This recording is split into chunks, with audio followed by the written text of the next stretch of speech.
है और कोशिश ये करी कि हॉरिजॉन्टली ऊपर की तरफ ही रहे गन जो है। और पिछली बार जो था बॉल लगा रखी थी मैंने उस पे, जैसे बॉल लगा रखी, एक गोली पे बॉल लगा रखी है उसके। बॉल में क्या होता है कि बॉल में जो एयर रेजिस्टेंस आता है कंपैरेटिवली काफी ज्यादा आता है। एयर रेजिस्टेंस ज्यादा नहीं है, उसका पाथ आता है, पाथ में डिफ्लेक्शन बहुत ज्यादा आता है। पाथ में डिफ्लेक्शन ज्यादा आता है तो अगर ऊपर जाती है तो ऊपर जाने के बाद इधर उधर ज्यादा इधर उधर चले जाती है नीचे गिरने में। तो फिर क्या किया मैंने यहाँ पर कि उसको अलग अलग चीजें ट्राई कर रहा था। ट्राई करते करते कंचे पे गया, फाइनली कंचे पे गया तो कंचे में डिफ्लेक्शन सबसे ज्यादा कम आ रहा था। कंचा समझता हूँ कंचा क्या होता है, तो इसके ऊपर कंचा चिपका रखा है। ये जो गोली के ऊपर कंचा चिपका रखा है। अब क्या करने जा रहे हैं इसमें, अगर देखूं तो इस तरह का एक वो प्लेट होती है ना अपनी, जैसे वो है डिस्पोजेबल प्लेट्स है। डिस्पोजेबल प्लेट से इस तरह का एक कोन टाइप का शेप बना दिया ताकि इसमें आके लैंड हो जाए गोली जो है। कुल आके इतने अब इतना एरर मानते हुए चल रहे हैं कि इसके अंदर आके लैंड करे।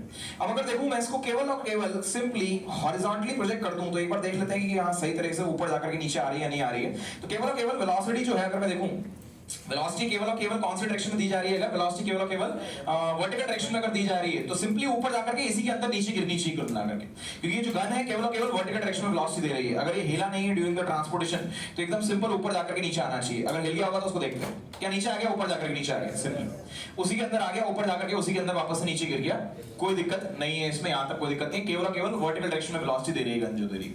अगर मैं इस पूरे के पूरे सेटअप को क्या करने लग जाऊं, इस पूरे के पूरे सेटअप को यहां पर आगे की तरफ मूव करवाने लग जाऊं विद कांस्टेंट स्पीड, अगर कांस्टेंट स्पीड से आगे की तरफ मूव करवाने लग जाऊं और फिर चलते चलते कांस्टेंट स्पीड से इसको फायर कर दूं गोली को, तो होगा क्या, बारीकी से एनालाइज करो पहले, इसकी फिजिक्स समझो होगा क्या।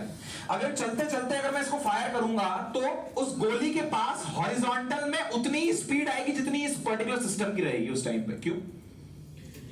क्योंकि चलती हुई बॉडी में से अगर किसी चीज को फायर किया जाए तो उसके पास उतनी स्पीड आती है जितनी उस बॉडी के पास होती है। याद है नोट लिखा है तो उसके हिसाब से देखोगे तो अगर इसको चलते हुए कांस्टेंट स्पीड रखने की कोशिश करूंगा मैं, कांस्टेंट स्पीड मतलब ये देखो, ये कांस्टेंट स्पीड इस तरह से रखने की कोशिश करूंगा और चलते चलते इस बीच में फायर कर दूंगा, तो इस सिस्टम की स्पीड तो कांस्टेंट यू ही रहने वाली है सामने की तरफ। गोली के पास भी हम ऐसा बोल रहे हैं कि कांस्टेंट स्पीड u आ जाती है आफ्टर, जब अगर किसी मूविंग बॉडी से फायर किया जाता है तो हॉरिजॉन्टल में स्पीड u आ जाती है। गोली के पास अगर हॉरिजॉन्टल स्पीड u आ रही है और मैं इसको u से ही चला रहा हूं कंटिन्यूअसली, और अगर वो u जो चेंज नहीं हो रही है, गोली की जो वेलोसिटी अगर वो चेंज नहीं हो रही है ड्यूरिंग द प्रोजेक्टाइल, जब ऊपर जा रहा है, अगर ड्यूरिंग द प्रोजेक्टाइल अगर इसकी वेलोसिटी चेंज नहीं हो रही है तो वापस से गोली भी यूं ही चलनी चाहिए आगे की तरफ उतने टाइम में, और ये पार्टिकल की जो नीचे पूरा सिस्टम है ये भी यूं ही चलेगा। अगर दोनों साथ में चलेंगे तो गोली वापस से क्या इसी के अंदर गिरनी चाहिए, गोली वापस से इसी के अंदर गिरनी चाहिए अगर horizontal component of velocity change नहीं होता तो। अगर मान लो horizontal component of velocity change हो जाता है तो मैं तो यू से चलाता रहूंगा। अगर प्रोजेक्टाइल में अगर चेंज हो जाता है हॉरिजॉन्टल कंपोनेंट ऑफ वेलोसिटी, अगर बढ़ जाता है तो आगे गिरेगी, अगर कम हो जाता है तो पीछे गिरेगी। इसके क्या बात समझ में आ रही है? अगर इसी के अंदर गिरती है तो horizontal component of velocity change नहीं होता। ये चीज प्रूव हो जाएगी प्रैक्टिकली, सामने बोर्ड पे ध्यान रहेगा। ट्राई करते हैं, हो सकता है कि पहली बार में इसके बाहर गिर जाए, क्योंकि हो सकता है कि मेरा हाथ कई बार क्या होता है कि इधर उधर हो जाता है तो हल्का सा इधर उधर होता है तो बाहर की तरफ गिर जाती है। कोशिश करेंगे कि एक ही बारी में इसके अंदर गिरे। कांस्टेंट स्पीड लाते हैं पहले, तो ये आ गई कांस्टेंट स्पीड, और कांस्टेंट स्पीड में इसको क्या कर देते हैं, प्रोजेक्ट कर देते हैं। बाहर की तरफ गिरी मगर गई उधर ही, एक और बार ट्राई कर लेते हैं। बाहर की तरफ गिरी मगर गई उधर ही, क्योंकि क्या है कि मैंने गन को ऐसे पकड़ रखा था हल्का सा। एक बार वापस से ट्राई करते हैं, गन को मैं सीधा कर देता हूं, एक बार एक लास्ट ट्राई और देते हैं इसको। बारीकी से नोटिस करें कि थोड़ा सा इधर करके पकड़ते हैं गन को, क्योंकि वो टेढ़ी हो चुकी है एक्चुअली में। ठीक, ये आ गई कांस्टेंट स्पीड और ये आ गई प्रोजेक्शन।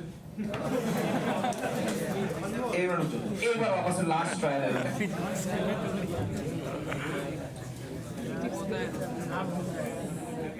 सामने बोर्ड पे जाना है उसका। अगर देखें तो ये आ गई हमारी कांस्टेंट स्पीड और ये हमने कर दिया इसको प्रोजेक्ट।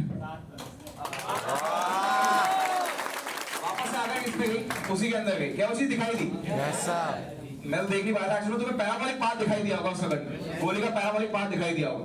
क्यों वापस से उसी वहीं? एक्चुअली देखोगे तो दूसरी पहली दो बार में जो फेल भी हुआ था, भले बाहर गया था मगर गई आई वहीं तक थी, इस तरफ या उस तरफ हो गई थी, आई उधर तक ही थी, उस तक ही आई थी एक्चुअल में, आई उधर तक थी। इसका मतलब हॉरिजॉन्टल में तो सेम ही चल रही थी, हॉरिजॉन्टल में चेंज चल रही थी, मतलब कि ये चीज तो अपनी प्रूव हो रही है कि horizontal component of velocity change does not change. क्या बात समझ में आ रही है?